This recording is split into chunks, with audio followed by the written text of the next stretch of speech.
Assalamualaikum warahmatullahi wabarakatuh. Perkenalkan, nama saya Fitri Wahyu, NIM 1922011, kelas manajemen 2. Pertama kali kita akan membahas tentang ruang lingkup manajemen sumber daya manusia. Manajemen yaitu mengurus, mengatur, melaksanakan, dan mengelola. Sedangkan sumber daya manusia merupakan individu yang bekerja sebagai aktivis suatu organisasi, baik institusi ataupun industri, dan berperan sebagai aset yang harus dilatih dan dikembangkan kemampuannya. Baik, manajemen sumber daya manusia merupakan suatu ilmu atau aturan bagaimana mengelola hubungan dan peranan sumber daya tentang kerja yang dimiliki oleh individu secara efisien dan efektif serta dapat digunakan secara optimal, maka tercapai tujuan bersama dan industri, tenaga kerja, dan rakyat menjadi optimal. Apa saja ruang lingkup manajemen sumber daya manusia? Yaitu ada 4. 1. Perencanaan sumber daya manusia yang dibutuhkan oleh organisasi atau perusahaan. 2. Menganalisis jabatan pekerjaan, yaitu menganalisa dan menjelaskan secara rinci tentang masing-masing pekerjaan atau jabatan dalam perusahaan atau organisasi. 3. Perekrutan dan penyeleksian karyawan atau sumber daya manusia yang dibutuhkan tersebut sesuai dengan syarat sistem tata cara prosedur dan proses yang ditentukan agar memenuhi kebutuhan organisasi baik pada masa sekarang maupun masa datang. 4. Perkenalan latar belakang perusahaan, budaya organisasi perusahaan, nilai-nilai perusahaan, dan etika kerja kepada karyawan yang telah lulus seleksi serta memperkenalkannya kepada karyawan-karyawan yang lainnya. Perencanaan manajemen sumber daya manusia. Perencanaan manajemen sumber daya manusia adalah proses mengantisipasi dan membuat ketentuan untuk mengatur arus gerak tenaga kerja di dalam dan keluar organisasi.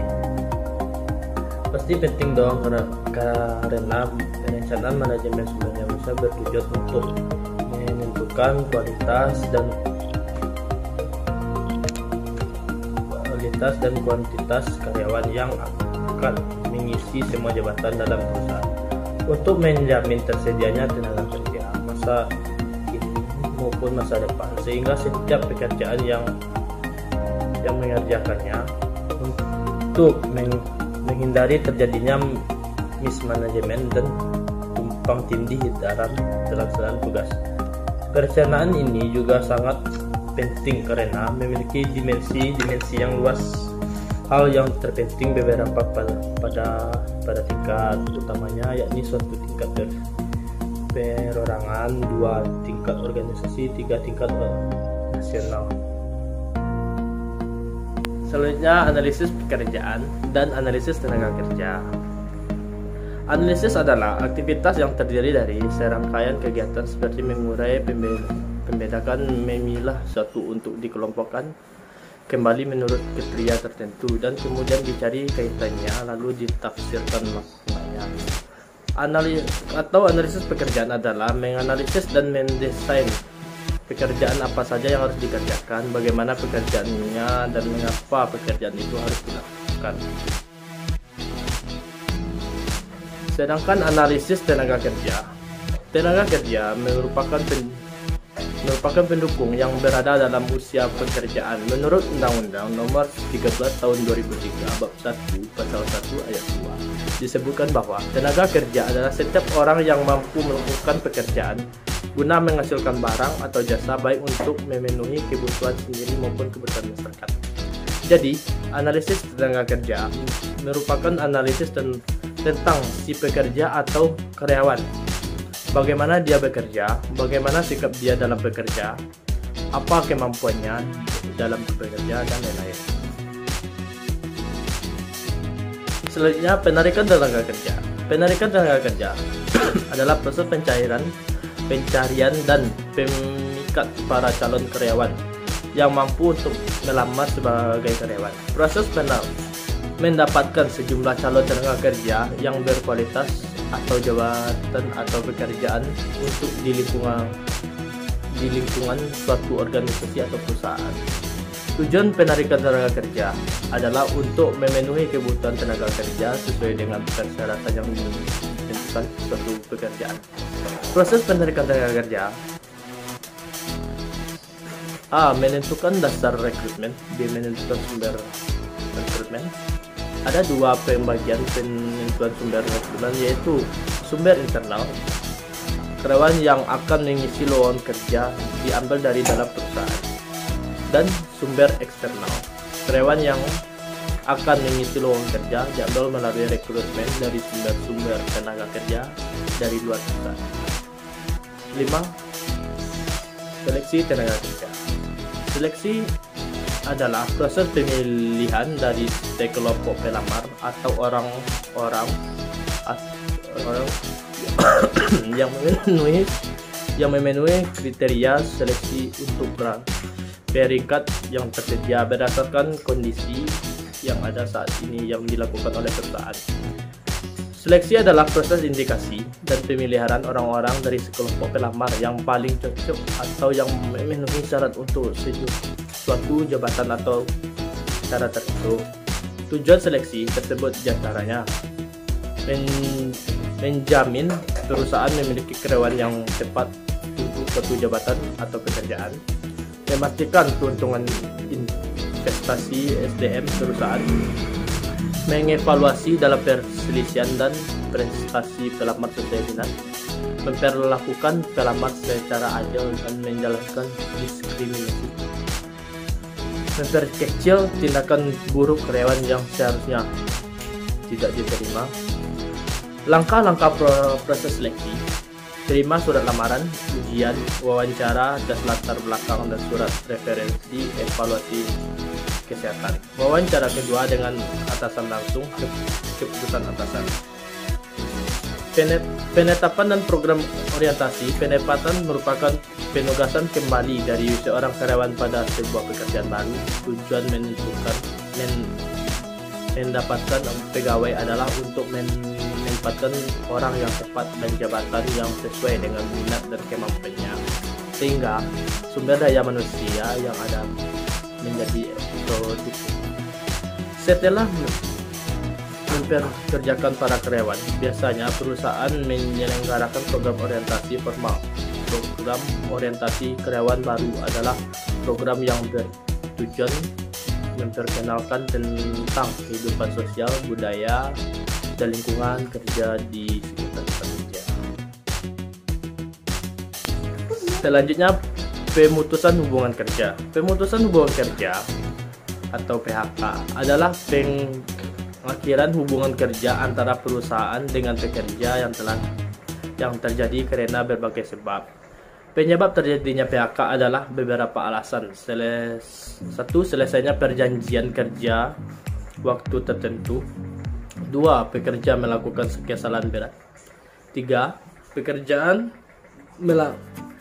melanggar perjanjian kerja yang sama atau peraturan perusahaan. 4. Kerja penerima PHK meski bukan karena kesalahannya.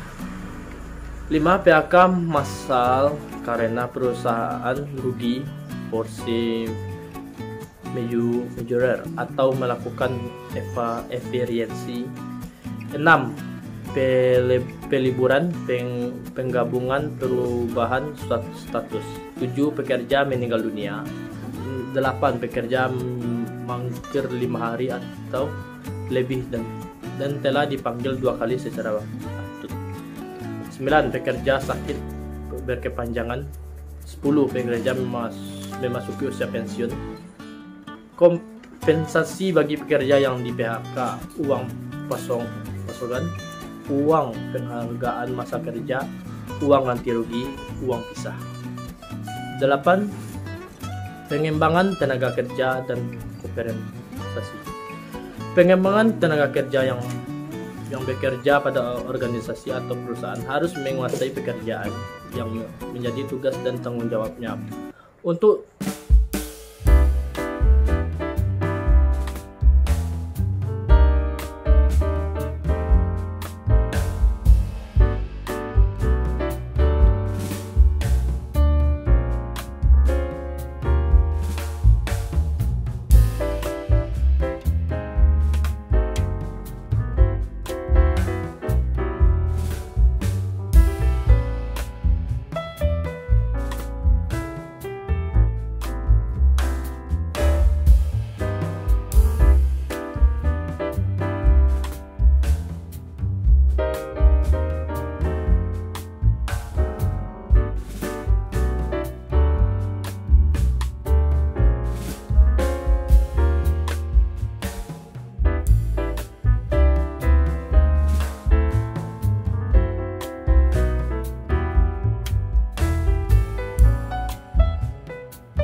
mengidentifikasi dan mengambil langkah-langkah untuk mencapai tujuan-tujuan karir.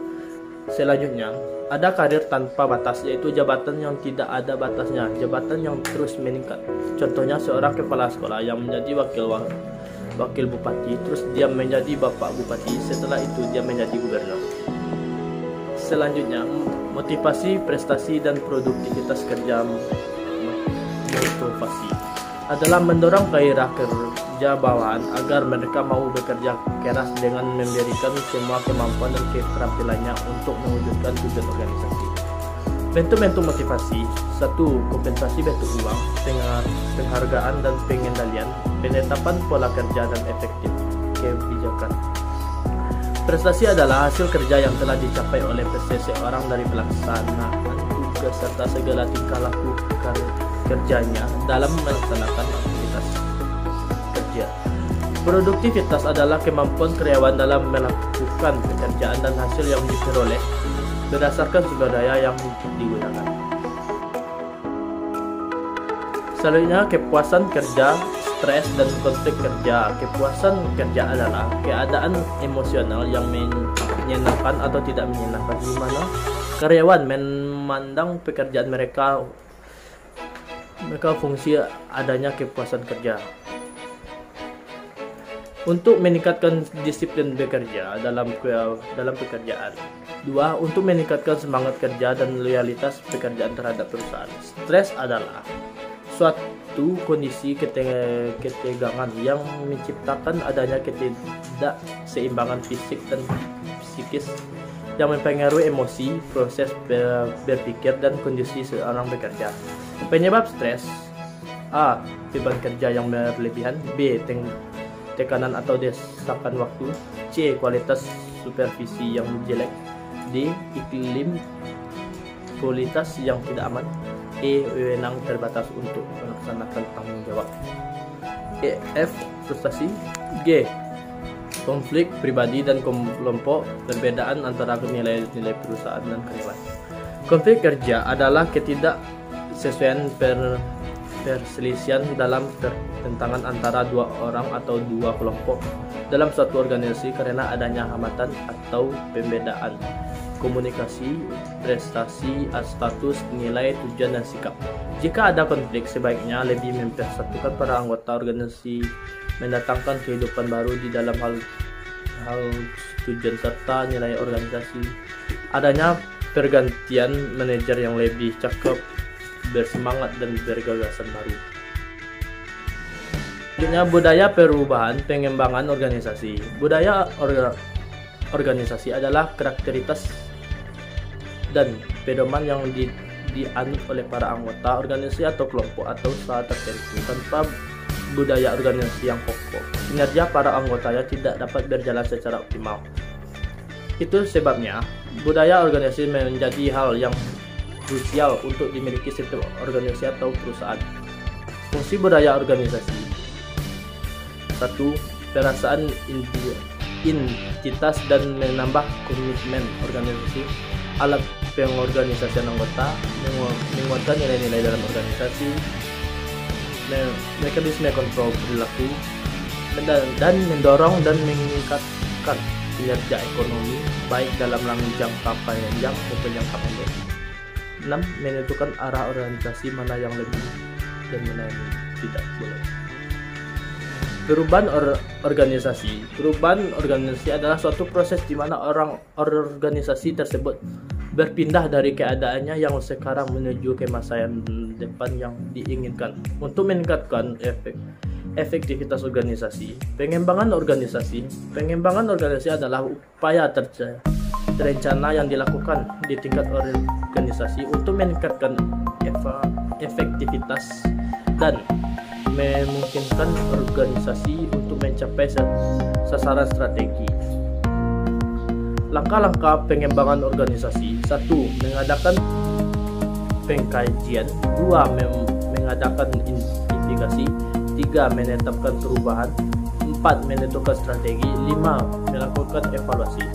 Tujuan pengembangan organisasi adalah untuk meningkatkan peningkatan kerja di seluruh perusahaan dengan meningkatkan produktivitas perusahaan. Selanjutnya, audit sumber daya manusia. Audit adalah kegiatan pemeriksaan terhadap suatu kesatuan ekonomi yang dilakukan seseorang atau kelompok lembaga yang independen yang bertujuan untuk mengevaluasi atau mengukur lembaga perusahaan dalam melaksanakan tugas atau pekerjaan dengan kriteria yang telah ditentukan. Tujuan audit SDM adalah beberapa hal yang ingin dicapai melalui audit SDM. Merupakan tujuan dari dilakukannya audit tersebut antara lain menilai efektivitas dari fungsi sumber daya manusia, menilai apa program aktivitas SDM setelah berjalan secara ekonomis, efektif, dan efisien, memastikan ketaatan berbagai program aktivitas SDM terhadap ketentuan hukum, peraturan, dan kebijakan yang berlaku di perusahaan, mengidentifikasikan berbagai hal yang masih dapat ditingkatkan terhadap aktivitas SDM dalam menunjang kontribusinya terhadap perusahaan, merumuskan beberapa langkah perbaikan yang tepat untuk meningkatkan ekonomisasi, efisiensi, dan efektivitas berbagai program aktivitas SDM, mencari hal-hal yang berpotensi menimbulkan masalah serius di kemudian hari. Pemeliharaan sumber daya manusia. Pemeliharaan sumber daya manusia adalah usaha mempertahankan atau meningkatkan kondisi fisik, mental, dan sikap karyawan agar mereka tetap loyal dan bekerja produktif untuk menunjukkan tercapainya tujuan perusahaan. Pemeliharaan sumber daya manusia di sini dimaksud sebagai suatu kegiatan manajemen untuk mempertahankan stamina SDM dalam melakukan pekerjaan dalam perusahaan.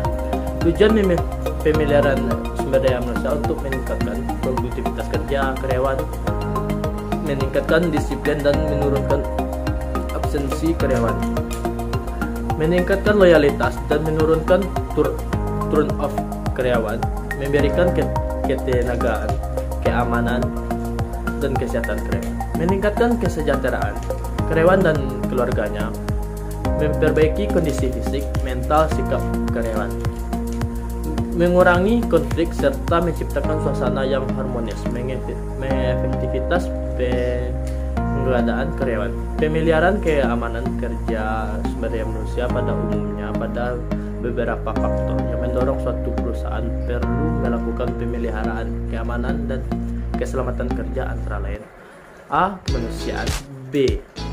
Peraturan pemerintah, C. Ekonomi. Pemeliharaan kesehatan kerja sumber daya manusia ada beberapa macam antara cara yang bisa dilakukan perusahaan dalam memelihara kesehatan sumber daya manusia, antara lain menyediakan poliklinik khusus milik perusahaan, menyediakan dokter perusahaan, memberikan asuransi kesehatan atau penggantian biaya pemeliharaan kesehatan.